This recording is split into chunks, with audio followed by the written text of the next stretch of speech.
Herlene Budol as a real-life mom.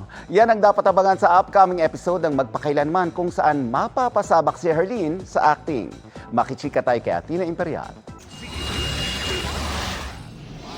Matapos ang GMA Afternoon Romance Drama Series na Binibining Marikit, mapapasabak uli si Herlene Budol sa acting. This time, para sa drama anthology series na Magpakailanman.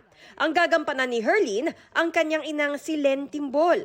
Dahil raw sa role niyang ito, mas naintindihan ni Herlene ang pinagdaanan ng kanyang nanay. Hindi pala din talaga naging madali yung buhay ni Mama. Longing siya sa love. Tsaka longing siya sa talagang makakasama niya habang buhay.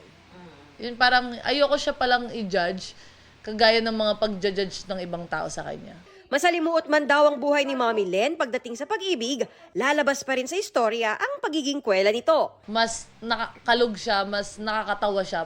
Sabi ni Direk, edi i-light lang natin yung mga ibang eksena na hindi naman kailangan i-heavy. Abangan din daw ang pag-arte ni Mama Len sa episode na ito. Mama niya, magiging siya dito. First acting na may lines. Kasi lagi ko siyang pinapasingit. Diyan ka, tumayo ka lang dyan. Tsaka may TF siya dito ha. Ganon, may TF siya. Gumanap ako sa role ng nanay ko at sa totoo lang, ang laging habilin ng nanay ko sa akin, pagbutihin ko yung pag-aaral ko, wag ako maglakwatsa, magbarkada, pero parang lahat yun nasuway ko eh. Sa dami ng pinagdaanan ni Mama Len sa kanyang love life, ano naman kaya ang masasabi niya kay Kevin Dasom na napaulat na nanliligaw kay Herlene? Hahalang siya, yes, yeah. Sabi naman ni Mama sa akin, matured naman, ganyan.